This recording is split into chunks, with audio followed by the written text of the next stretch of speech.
นิทานลิงกับแข่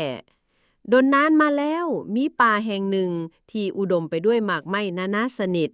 ซึ่งป่าแห่งนั้นมีฝูงลิงฝูงหนึ่งอาศัยอยู่และป่าแห่งนั้นก็มีสายน้ำไหลผ่านที่มีแข่อาศัยอยู่อย่างหลวงหลายในนั้นมีแข่สองผัวเมียล้มกันผู้ผัวได้บอกเมียว่าเมียเอ๋ยมื้อวานนี้ข้อยเห็นลิงบักหลายหลายอยู่ต้นม่วงเบื้อมนั่นข้อยละคิดอยากกินหัวใจลิงเด้ถ้าข้อยได้กินหมากหัวใจลิงแล้วข้อยคือสิมีแฮงขึ้นกว่านี้เมียเอ๋ยเมียกล่าวขึ้นโอ้ยเป็นหยังเจ้าคือเว้าจังซั่นหมากหัวใจลิงก็อยู่เทิงพูนเฮาแหละอยู่ลุมพิกินบ่ได้ดอกทางผัวก็กล่าวขึ้นว่าเจ้าเสือข่อยโลดนะข่อยมีวิธีเจ้าท่าเบิงเด้อมื้อต่อมาแค่ก็ลอยน้ำเข้าไปหาลิงแล้วแค่ก็เอิ้นสบายดีลิงเอ้ยลิงตอบว่าโอ้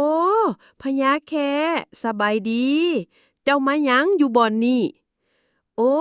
ข้อยก็มาบอกเจ้าหันแหละว่าอยู่ภาคน้ำเบื้องนั่นมีหมากไม้หลายหลายใดเจ้าสนใจไปบ่ลิงตอบว่าเรื่องหมากไม้ค่อยสนใจหันแหละแต่ว่าค่อยลอยน้ำบ่เป็นไดแค่ก็ฮ้องตอบลิงว่าโอ้บ่ยากมาขี่หลังค่อยนี่มาจากนั้นลิงก็พาวโดดขึ้นหลังแค่และก็กล่าวว่าโอ้ขี่หลังเจ้านี่สบายแท้ในทันใดนั้นแค่ก็ฟ้าวลอยแกงโตไปมาเพื่อเฮ็ดให้ลิงตกจากหลังตนลงน้ำและก็บอกลิงว่าลิง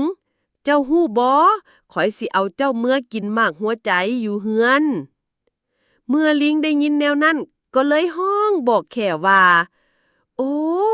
หมากหัวใจข้อยบ่ได้อยู่นี่ใดข้อยปะมันไว้อยู่ปลายไม้อยู่เฮือนพูนเจ้าต้องพาข้อยกลับไปเอาก่อนใด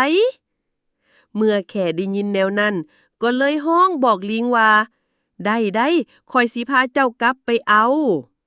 และแล้วแค่ก็พาลิงกลับบ้านเพื่อไปเอาหมากหัวใจอยู่เฮือนแต่พอแต่ฮอดตาฟัง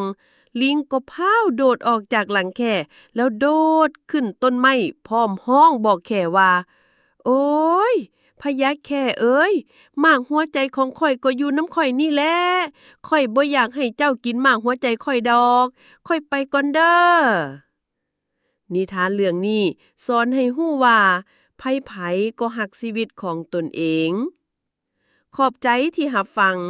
ขอให้หลานน้อยทุกคนมีความม่วนซื่นกับการฟังนิทานจากซ่องของพวกเฮา Tell a Story เล่าเรื่อง